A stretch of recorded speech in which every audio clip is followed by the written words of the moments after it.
दोस्तों ने इस बुक में एक बहुत अच्छी बात बताई है।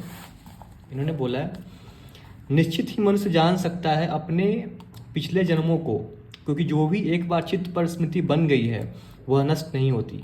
वह हमारे चित्त के गहरे तलों में अनकॉन्शस हिस्सों में सदा मौजूद रहती है।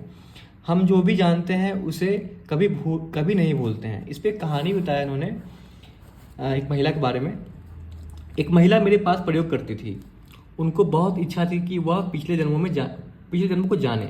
मैंने उन्हें कहा कि यह हो सकता है, लेकिन आगे की जिम्मेवारी समझ लेनी चाहिए, क्योंकि हो सकता है पिछले जन्म को जानने से आप बहुत चिंतित और परेशान हो जाएं। उन्होंने कहा कि नहीं, मैं क्यों परेशान होंगी, पिछला जन्म तो हो चुका है, अब क्या फिक्र की बात है। उन्होंने प्रयोग शुरू किया। वो एक कॉलेज में प्रोफेसर थी, बुद्धिमान थी, समझदार थी, हिम्मतवर थी। उन्होंने प्रयोग शुरू किया और जिस भांति मैंने कहा, उन्होंने गहरे से गहरे मेडिटेशन किए, गहरे से गहरा ध्यान किया, धीरे धीरे स्मृति के नीचे की परतों को उघाड़ना शुरू किया। और एक दिन, जिस दिन पहली बार उन्हें पिछले जन्म का प्रवेश मिला, वह भागती हुई आई।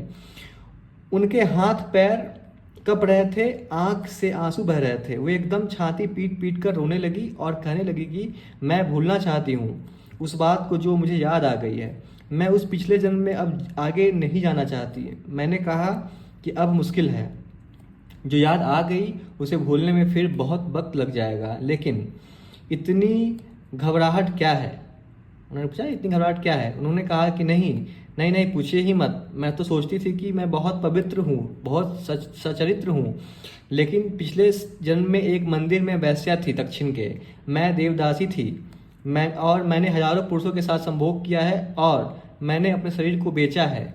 नहीं, मैं उसे भूलना चाहती हूँ, मैं उसे एक क्षण भी याद नहीं रखना चाहती हूँ। मैंने कहा कि अब यह इतना आसान नहीं है, याद करना बहुत आसान है, भूलना बहुत मुश्किल है।